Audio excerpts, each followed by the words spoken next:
Now, a lot of y'all that have been following me, y'all know that, I've come from Hollywood. I've been in a few TV shows and stuff like that. We've talked about it on this channel mad times. Now, you might be wondering to yourself, okay, if that's the situation, how come I don't see this brother on TV that much anymore? Well, there's a simple reason for that.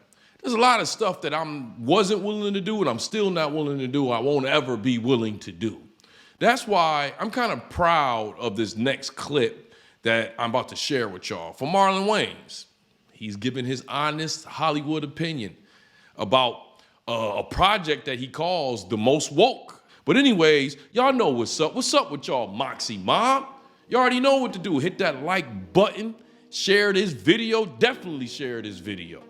Also, turn the notification bell up to all. And if this is your first time on the page and you haven't done this yet, please do me a favor and apply pressure on that subscribe button. Yes, I need you to apply pressure on that subscribe button. But let's go. What we talking about? What we talking about? Marlon Wayans was on the Angie Martinez show. Hopefully I'll be able to share this clip with y'all, but he was on the Angie Martinez show and he said something interesting, I thought was very interesting, about the movie that he did years back called White Chicks. Y'all remember White Chicks, where dressed up as a woman and he had the white face. Listen to what he had to say about how us black people, niggas, took in the whole White Chicks movie. Things he said. Now, there's one thing that really stuck out to me that's kind of sad is how he used the N-word. These negative niggas, people are negative. Niggas. That he used it in, he didn't mean N-I-G-G-A. You can go back and rewind it and listen to how he used the word nigga. He used it the same way white supremacists would say. Now, Marlon Wayans, to me, in my opinion, is not, I would not take no advice from him because a long time ago I heard him say, like, if you're over 30, you shouldn't be worried about online comedy. And I just thought that was an ignorant statement. He said that like 2 or 3 years ago, very ignorant. And if you listen to him, then yeah, you definitely fell short during this pandemic. I didn't listen to him. So during the pandemic, look what I did. I created a YouTube page and I got some subscribers. I knew not to listen to that dumb shit. But that was something he said. So ever since then, I really haven't taken his opinion. But I would like to say, respectfully, as much as I can, dude, I'm not no sensitive guy, so it ain't a serious. But it's just like, so just because we don't, the colonizers like that stuff, something wrong with us because we don't like that, all right? And the funny thing about it is nobody is talking bad about Marlon Wayans or calling him gay for doing that movie. It just is what it is. The black community really did not take in well that movie. White people love it. It's a classic to them.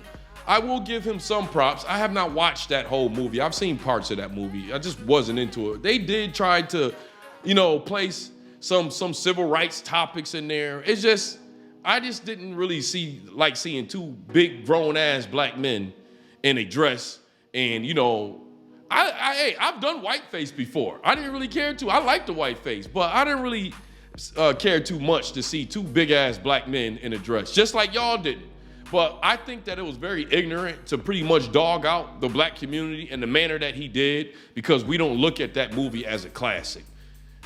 And he doesn't feel accepted from us as far as our opinion on that movie. And it's like, look, you do things that you want to do.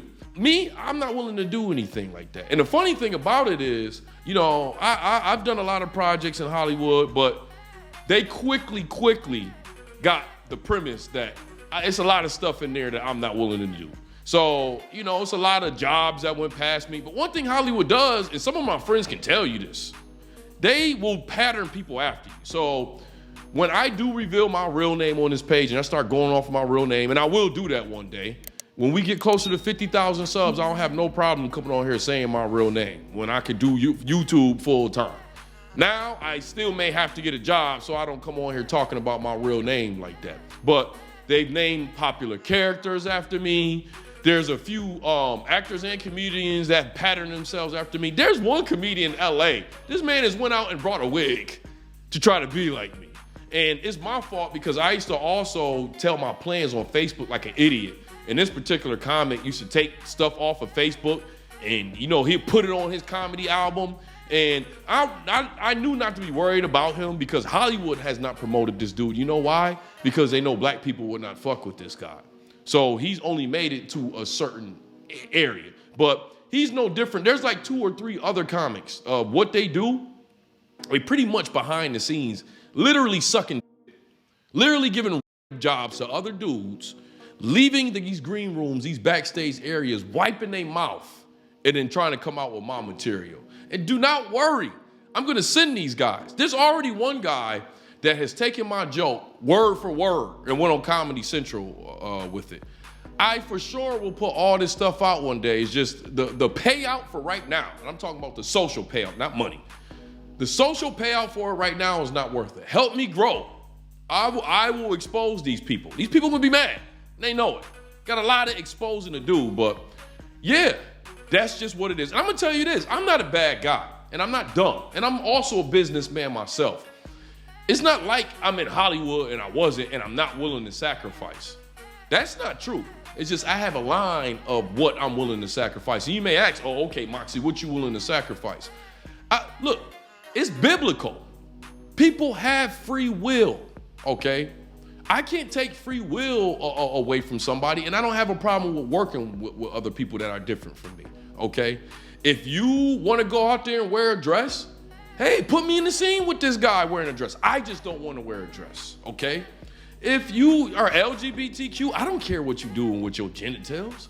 That's you. I am not into that. But guess what?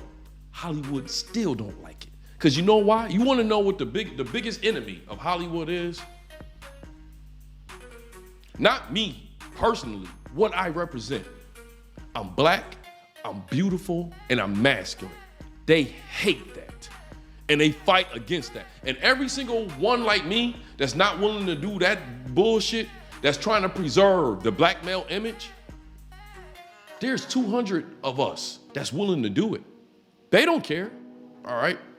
They do not care. And like I said, Hollywood will also try to pattern these people after the ones that don't want to do it.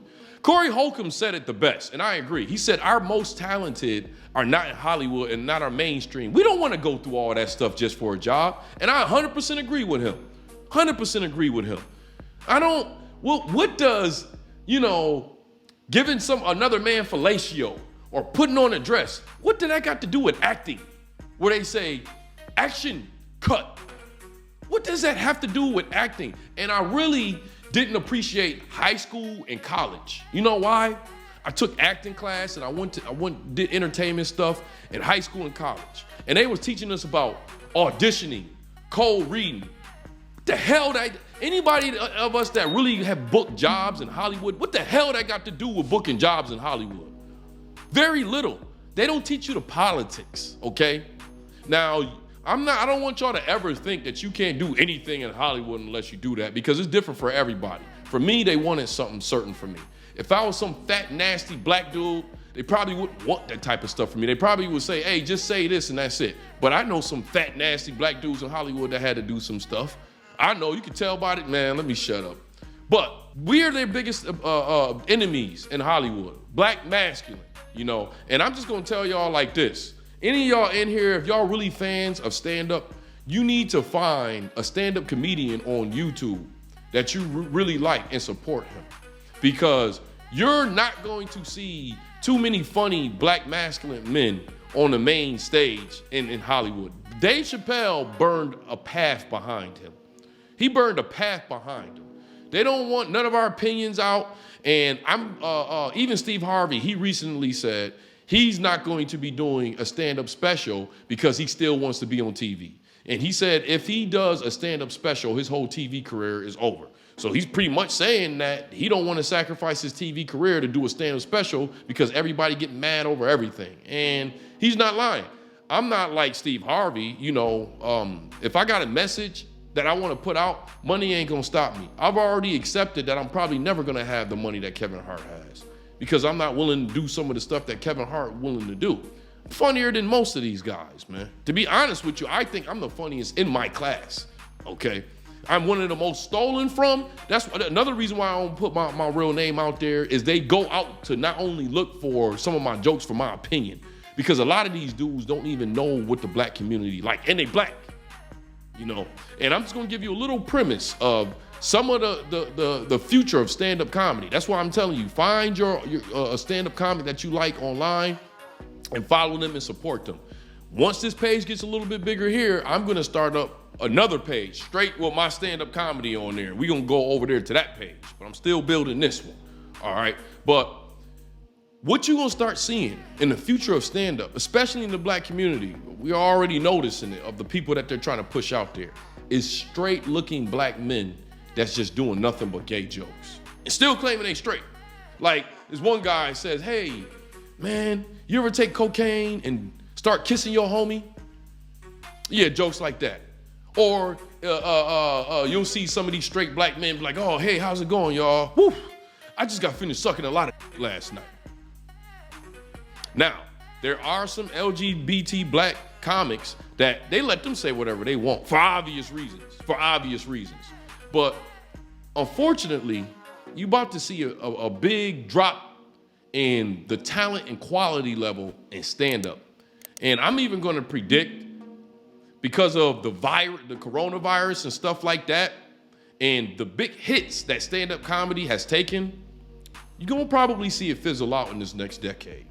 Maybe it can reformat itself. You know, I don't wanna do the whole Nas hip hop is dead. It might be to reformat itself and have a different crowd on YouTube. That's what I'm hoping. That's what certain cats like me are banking on, all right?